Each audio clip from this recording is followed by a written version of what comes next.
بشعار الله الوطن الملك. أجواء جميلة جدا نتابعها وإياكم مشاهدينا الكرام بمدينة طنجة المحتضنة لهذه المباراة الودية بعد المباراة الودية الماضية أمام منتخب الموزمبيق، وهذا الانتظار الذي يأتي لواحدة من المباريات التي نتمنى أن تكون أفضل مغايرة، ونحن نسير نحو العد العكسي لكأس الأمم الإفريقية التي ستنظم في بلادنا. دعونا أولا نتحدث عن هذه المعلمة الرياضية، عن ملعب طنجة الكبير الذي أصبح من أكبر الملاعب في القارة الإفريقية، وأيضا من الملاعب بالسعة كبيرة نازت 75 ألف مناصر. لكن هنا التشكيل الأساسي للمنتخب الوطني المغربي يدخل لهذه المقابلة بالأسماء الآتية: ياسين بولو في حراسة المرمى. باقي اللاعبين لدينا نصير مزراوي رقم 3، سفيان مرابط 4، غانم سيس رقم 6، عميد المنتخب الوطني المغربي، عز الدين أناحي 8، 10 ابراهيم دياز، 11 اسماعيل السيباري، 18 جواد اليميق، 21 حمزة كمان، 24 نايل العناوي، و26 صلاح الدين أنس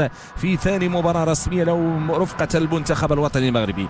طاقم التحكيمي من مالي دياكيتي عثمان، في حكم الساحة السمكي موديبو المساعد الأول، والمساعد الثاني هناك كيسياما دوبيلي.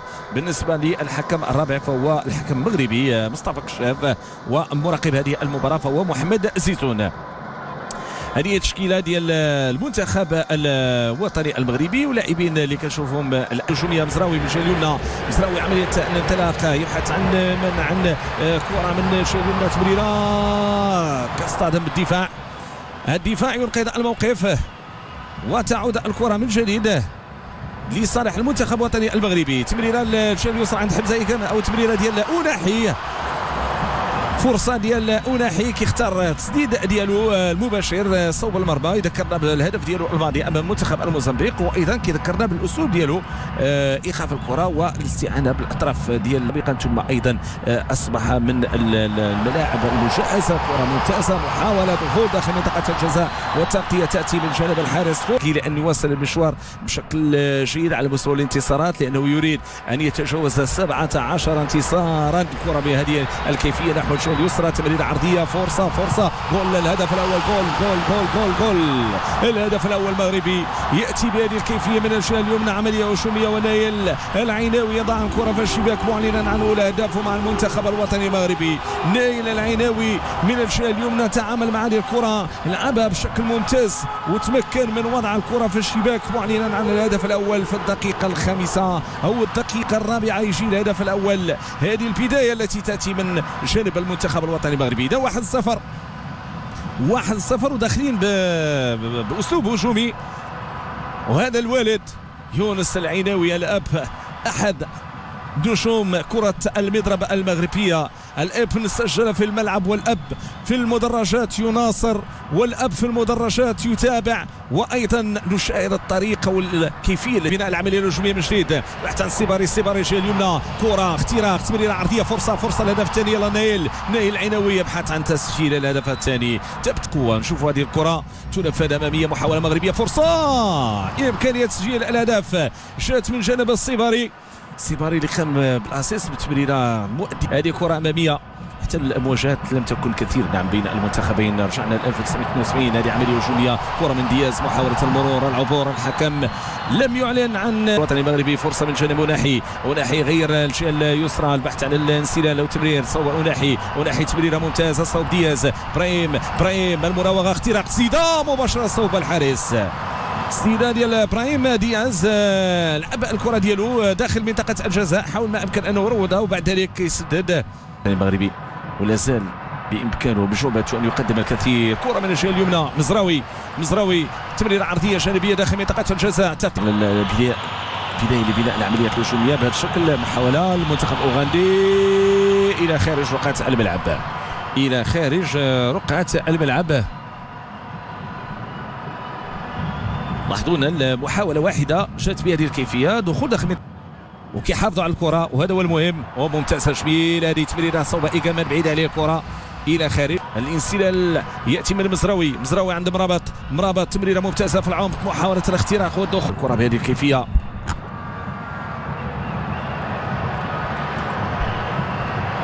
عادت من جديد صوب الحارس، كره بالراس،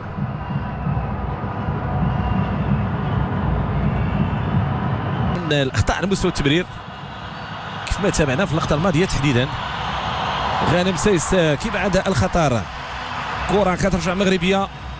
مزراوي، غانم سيس ممتاز في التدخل الماضي، صار وجال في الملاعب الاوروبيه وبعد ذلك تحول للملاعب الخليجيه والقطريه تحديدا. صلاح الدين انس وناحي هي كمان، التمريره كانت قويه، تمكنش اي كمان من الحصر ديالها. الحكم كيخلي الامتياز.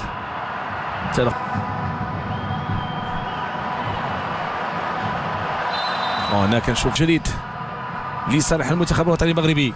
الجهه اليسرى انس صلاح الدين، الانسلال بهذه الكيفيه. عودة منتخب اوغندا لتأمين المنطقة الدفاعية، والمنتخب الوطني المغربي يواصل نهجه البحث عن الحلول في الهجوم. كرة لابراهيم لدياز، الاختراق، الدخول داخل منطقة الجزاء، تغطية دفاعية وسقوط. سقوط يأتي بهذه الكيفية. كان قريب ابراهيم دياز ان يستفيد من هذه الكرة، ولكن هنا المثابرة من جانب ارشايي هيربا اللي مهارات الفردية لابراهيم دياز. الحلول ديالو لاعب ما كتوقعش كيفاش ممكن يخرج كره من الاقدام ديالو. كره لصالح المنتخب الاوغندي، تسديده بهذه الكيفيه مباشره صوب الحارس.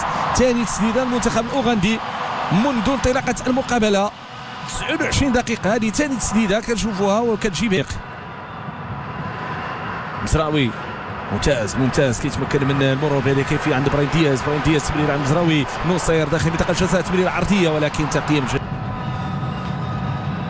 محاوله من الجهه اليسرى الان، انس صلاح الدين غادي يوصل الكره ديالو، تمرير عرضيه، فرصه تسديده ولكن ما مشاتش بالكيفيه المطلوبه. كترجع عند ابراهيم دياز، دخول داخل منطقه الجزاء، كيسدد ضربة مرمى. كيقول الحكم في الوقت اللي ابراهيم دياز نزل امام جوج ديال اللاعبين، استعمل الصدر ديالو في الوقت اللي كنشوفوا ايضا حارس المرمى اونيانغو تينيس اللي كيقول بانه هناك لبسه بالنسبه لابراهيم دياز في اللقطه الماضيه. غادي نشوفوا هنا الاعاده.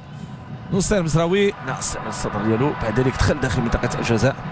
شوفوا اللقطه، تسديده بهذه الكيفيه غير محظوظ في زياره الشباك، لاحظوا في الصدر مباشره. الان كيلو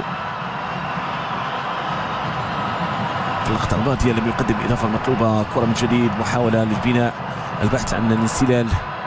رجعت من جديد لتكون مغربي عن طريق سفيان مرابط للجهه اليمنى. مزراوي ماذا يفعل؟ مزراوي تمرير عرضيه، فرصه ممتازه، هدف ثاني للمنتخب الوطني المغربي عن طريق اسماعيل السباري. اسماعيل السباري في الجهه اليسرى كيتمكن باش انه يدخل داخل منطقه الجزاء وكيركن الكره في الشباك باسلوب مميز. اسماعيل السباري تعامل مع الكره بشكل ممتاز، تمريره عرضيه جانبيه داخل منطقه الجزاء. ما نساوش بانه صاحب التمريره اللي جاء من خلال الهدف الاول للمنتخب الوطني المغربي، والان هو صاحب الهدف.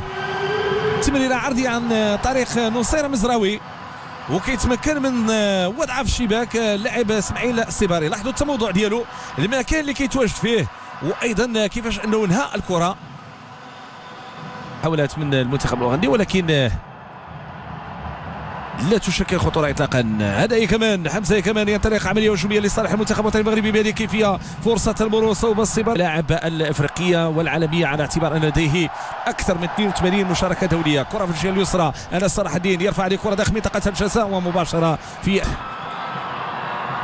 لورينسن ميلفين. سفيان مرابط، ابعاد للخطر مطلوب، ابعاد للخطر مطلوب، ابعاد للخطر مطلوب، يجب عدم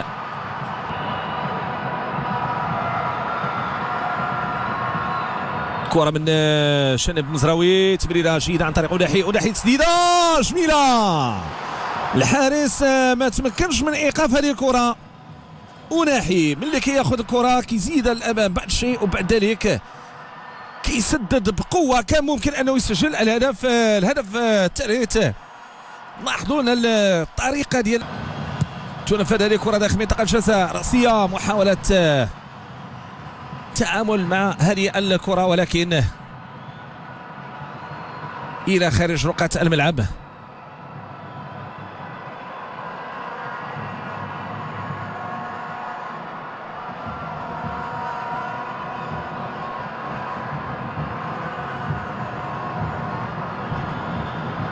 صحيح احنا متقدمين بجوج ديال الاهداف مقابل شيء، ولكن قادرين ان نزيد اهداف اخرى. وناحي مره اخرى تمريره ممتازه عند دياز بالكعب، تمريره محاوله من جديد ولكن ضائعه، كترجع مره اخرى لصالح المنتخب الاوغندي في خط الوسط. اوكيلو الان كيرجع باش انه يلمس الكره، ولكن ما كيتمكنش من المرور.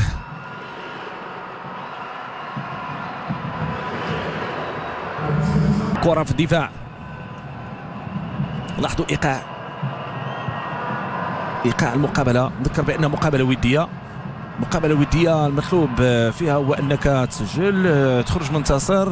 أيضا تطبيق خطة المدرب والوقوف على الخطط اللي ممكن ينهجها المدرب سواء من الناحية الدفاعية من الناحية الهجومية. مقابلتين أو في المجموعة ديال المباريات الأخيرة بدينا كنشوفوا منتخبات تركن للدفاع، وبالتالي نواجه طريقة فك هذا الأسلوب اللعب الذي نجده نعم حتما في كأس الأمم الأفريقية المقبلة. تابعنا منذ لحظات المرور الماضي من اسماعيل السباري، لاعب سريع ولاعب متحرر من كل ضغوط.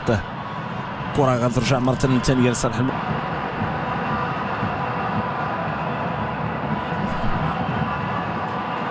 دياز، سيس، أنس، صلاح الدين،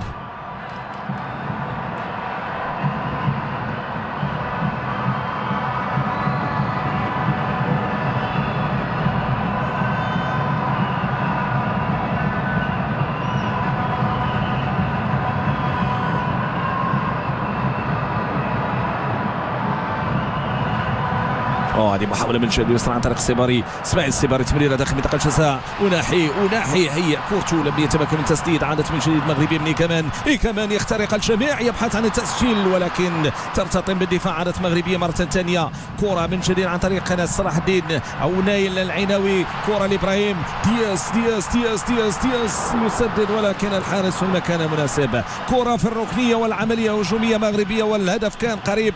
الثالث كاد أن يكون مغربي في اللقطة الماضية. لعبت بشكل ممتاز صراحة، وخاصة من الجهة اليسرى. إبراهيم دياز هو من سدد التسديدة الأخيرة، والحارس ذو 40 سنة حارس سان داونز الجنوب افريقي، ومن ازاح الخطر وازاح الكرة الماضية. لعبت ممتازة من عناصر المنتخب الوطني المغربي. كرة في الركنية نحو الهدف الثالث الآن، نحو أحقية تسجيل الهدف الثالث. هذا هو إبراهيم دياز، هذا هو لاعب ريال مدريد قبل البنان، قبل المشاركة الإنجليزية. كرة بهذه الكيفية، محاولة بالراس من جواد اليميق، الارتقاء فوق الجميع والراسية، لكن لم يكتب لها أن تكون في الشباك. تدخل أونيانغو دينيس. شوف هنا جواد اليميق في وضعية جيدة صراحة.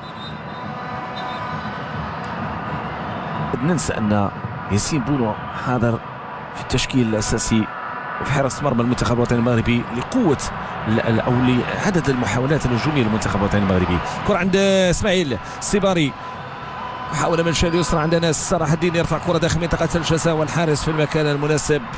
هذا أونيان متباعدين في الخطوط بشكل واضح المنتخب الأوغندي. في الوقت اللي العناصر الوطنية الآن غادي تحاول ما أمكن أن تأمن المنطقة الدفاعية الآن. المحاولات قليلة جدا ما نشاهده الآن، أو دخل الآن لرقعة الملعب بحثا عن حلول هجومية. وأيضا ما نساوش الدور ديال الخنوس كلاعب بإمكانه أنه يلقى الحلول. كرة بهذه الكيفية من أنس، ممتازة من أنس صلاح الدين، تمريرة داخل منطقة الجزاء، تسديدة ولكن سيبار لم يتمكن من التعامل معها على النحو الأمثل. سقوط مرة أخرى لأونيانغو دينيس، فيما السباري يظهر على أنه لا زال يصبو لإضافة أهداف أخرى وبإمكانه ذلك. وكل مباراة عندها خصوصيتها، عندها طابعها، وعندها أسلوب لعبها. كرة من جديد لصالح المنتخب الوطني المغربي. هذه محاولة تأتي من جانب ناحي، ينسى ناحي يبحث عن تمريرة لنوسان مزراوي، ويعيد الكرة لخلف. كرة الهدف من سفيان الرحيمي في أول تسديدة، لكنه لم يتمكن من كرة من خط الوسط. عادت من جديد لصالح المنتخب الأوغندي. راهي مرفوعه من الحكم مساعد معلنه عن تسلل. ايقاع المقابله ايقاع عادي. منتخب اوغندا كيحاول بفينه اخرى انه يقوم بهجمات مرتده بالمهاريين. الكره هذه مغربيه، محاوله ممتازه من الجهه اليسرى، محاوله من سفيان رحيمي، تمريره داخل منطقه الجزاء عند ابراهيم دياز، تسديده شميله من السيباري، تسديده شميله من السيباري وتدخل من اونيان غودينيس اللي بعد الكره صوب الركنيه. لاحظوا الكيفيه ديال حصر الكره بالصدر والتسديده ديال السيباري. الحارس كيتمكن باش انه يخرج الخطر ويخرج الكره من مرمى المنتخب الاوغندي. ابراهيم دياز، نصير مزراوي كيرفع الكره ديالو مره اخرى، فرصه سفيان رحيمي كيضيع فرصه ديال تسجيل هدف بطريقه جميله هوائيه. تمريره هنا بمدينه طنجه التي استقبلت العناصر الوطنيه استقبالا جيدا ورائعا. سنتابع هذه العمليه الهجوميه، محاوله من نصير مزراوي يرفع كره داخل منطقه الجزاء، تغطيه من الدفاع الاوغنديه. عمليه هجوميه بهذه الكيفيه، فرصه عادت لمنتخب اوغندا. شوفوا لنا اللقطه، شوف انس صلاح الدين، كرة صالح المنتخب الوطني المغربي. عملية هجومية من الجهة اليسرى، فرصة الانسداد سفيان رحيمي لاختراق مرور ممتاز وسقوط ضربة جزاء. يقول الحكم ضربة جزاء. هذا هو سفيان، هذا هو رحيمي، هذا هو اللاعب المطلوب، نعم اللاعب الذي بإمكانه أن يقتنص أنصاف الفرص يستغلها وليقدم الإضافة المرجوة. لاعب من الصعب أن تسيح الكرة من أقدامه، حصل من بول جوزيف الذي يراقب ما يحدث، البلجيكي الذي يقود المنتخب الأوغندي. شوف الكرة، لحظة تركيز، سفيان يتقدم، جول جول جول جول جول. هدف ثالث للمنتخب الوطني المغربي، هدف ثالث للمنتخب الوطني المغربي، هذه المرة من نقطة الجزاء. لاعب ذو 29 سنة، لاعب العين الإماراتي الذي وضع الكرة في الشباك الرشاوي السابق، اللاعب الذي يلعب مع المنتخب الوطني المغربي ل 29 مقابلة. نعم يتمكن اليوم من زيارة الشباك، من تسجيل الهدف الثالث في شباك المنتخب الأوغندي. الدخول والتسجيل هنا بمدينة طنجة يأتي ليكون بهذه الكيفية وبهذا الأسلوب. اصطاد ضربة جزاء وبعد ذلك انبر لها بنجاح الحارس في جهة والكرة في جهة. وثالث الأهداف المغربية عادت بالحضرات بأقدام سفيان الذي تقدم، وبعد ذلك في الشباك تم. عادت مرة أخرى لتكون في خط كرة داخل منطقة الجزاء بهذه الكيفية.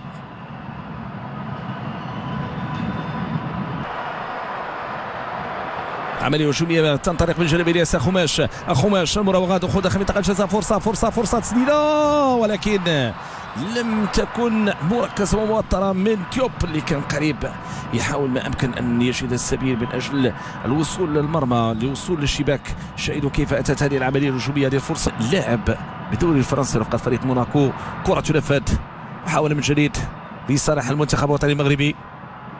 عملية هجومية من جديد عن طريق من نصير مزراوي، اختار التمرير ديالو، تمريره عرضيه، فرصه داخل منطقه الجزاء. جوج ديال اللاعبين المنتخب الاوغندي دخلت شباك وثلاث اهداف، لكن قابله المباراه لان تضيف هدف رابع. منتخب الكونغو الديمقراطيه، وفي امريكا الجنوبيه ايضا بوليفيا والكونكاكاف جوج ديال المنتخبات، واوقيانوسيا هناك كاليدونيا الجديده. كره مغربيه، عمليه هجوميه من جانب الياس خماش، الدخول داخل منطقه الجزاء، تمريره ممتازه، الهدف الرابع امضاء بلال الخنوس الذي يضع الكره في الشباك معلنا عن رابع الاهداف. كنا نتوقع ان الرابع قادم وقابل المباراه ان تستضيف هدف او ان يكون فيها هدف رابع، وذاك ما فعل بلال الخنوس. تمريره عرضيه جانبيه واستثمار ممتاز من بلال الخنوس الذي يضع الكره في الشباك. رابع الاهداف للمنتخب الوطني المغربي. نظرة على دكة احتياط، نظرة على بول. كيف هو الحال في هذا اللقاء؟ الياس خماش، التمرير العرضي الجانبي، كرة هيئت بشكل ممتاز، وبلال الخلوس في المكان المناسب، رفع عينه شاف بلال الخلوس وضعية مثلى جيدة من نحن